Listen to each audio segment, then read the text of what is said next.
You're about to spend a lot of time together in close quarters because you're about to go on tour with Adrian Vandenberg, which is awesome. Yeah. Talk about somebody I'm really happy to see back on stage and back in the limelight. That guy I always thought was super underrated, great guitar player, and he's out playing, his hits with Vandenberg and, of course, Whitesnake. And I think you guys make a great pair out on the road together. So tell us, how did that come about? When does it kick off? And where all are you going? Yeah, I actually, I'm a huge fan too. I mean, like his latest record, well, it might not be his most recent, but the 2020 album, it's called 2020. Phenomenal. I crank it all the time. The riffs, I mean, it's just so good. But I hung out with his manager, Johan.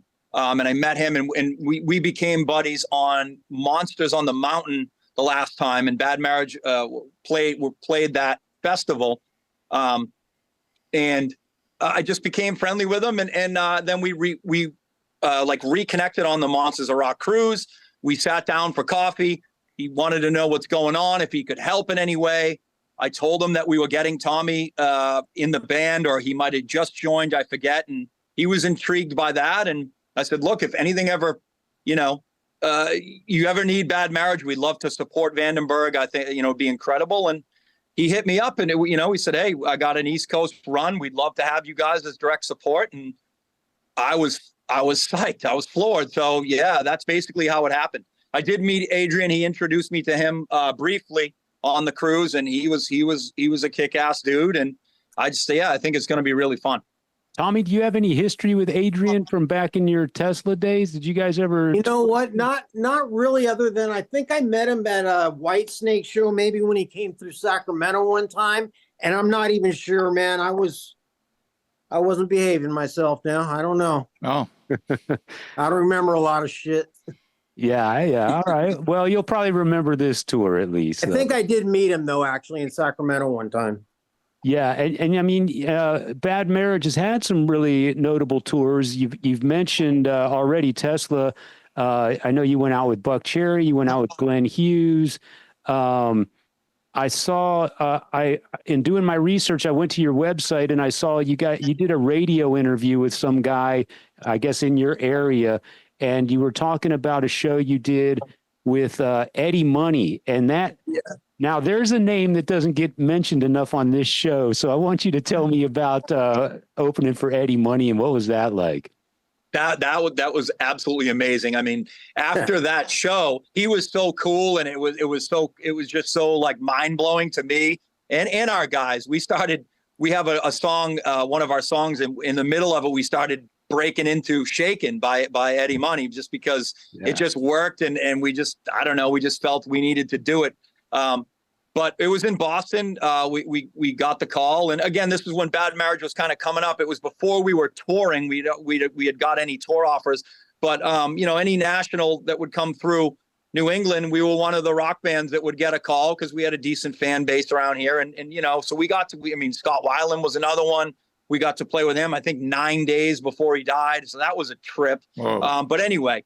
The Eddie Money thing, he all of a sudden, we were just sitting in our dressing room very early, and he just kicks open the door like Rodney Dangerfield. That's all I could think. And he just kind of was like, so Bad Marriage, huh? That's the best. He goes, that's the best fucking name I've ever heard. He goes, I'm going through one myself. And then he left. And so we're all looking at each other, was like, did Eddie Money just come in here and just say we have the best name and he's going through a bad marriage? I mean, it was just surreal. The guy was hilarious. He was super funny. And, it's just a show we'll always remember. Yeah. Not to derail or anything, but isn't Eddie Money from New England? I think he was from New York. New York. Yeah, didn't he used to be a New York cop? Yeah. Wow. Yeah. That's got to be a memorable moment. I love that story about him. Hilarious. That's awesome. That's awesome. So funny. Tommy, I wanted to ask you, I was at the 1987 Texas Jam, and you guys were on the bill, of course. So it was Boston Aerosmith. It was Boston Aerosmith. Aerosmith, Boston, Whitesnake, and Tesla and Poison. Poison. Yeah. Yeah. So I got to that show. It was my first Texas Jam, and it was my first experience in a crowd that large, I think. And I remember thinking naively, I'm thinking Aerosmith's my band, dude. So I'm going to get in there and I'm going to push my way all the way down front and I'm going to hang on tight and I'm going to be front row for Aerosmith when they come on 8 hours later or something like that. So I'm down there just dying, dude, just dying because, it was 100 degrees that day and we're all packed in there, 85,000 people. It was hot. In Dallas. And Poison brought out Paul Stanley. And so I was trying to retreat and get into a safe location because I was done already. I was done during Poison set. There was no way I was going to make it to Aerosmith. And then they bring out Paul Stanley and he comes out, of course, street clothes, and they do Strutter. And so I got to stay, right? So I stayed there. But my question to you is, what do you remember about that gig? Because that was early on in Tesla's sort of ride to the top. And I'm sure for you guys, that had to be a huge, huge deal. It was. I just remember because I broke my leg before it, and I was up there in a cast when we did it. And I don't know if you remember. Yeah. That's right. But that was kind of fucked. But it was that was the first big stadium show we ever did. And you guys were talking about Eddie's Money. I wanted to say he was actually the first big name that Tesla opened for. Wow. Was Money way back in the day. That's ironic. It's just that's interesting that Mike told that story. And Mike, now I know why you guys use shaking. You never told me this, Yeah, Wow. yeah. That's funny. Anyway. Is that the nicotine gum, the pack that you're chewing on? Oh, I'm chewing them like 10 motherfuckers right now, dude. Trying to quit. Oh, you Jesus. quit?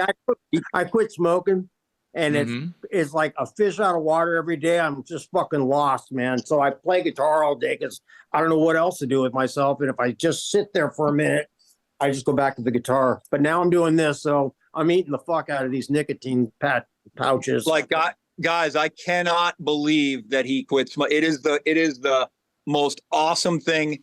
I mean, I've never smoked cigarettes, right? But I know plenty of people that do and stuff. But Tommy, if I was a betting man, I'm sorry, buddy, but I would have bet that you couldn't, because all of the time I've spent with you, the fact that you quit and it's been over a month.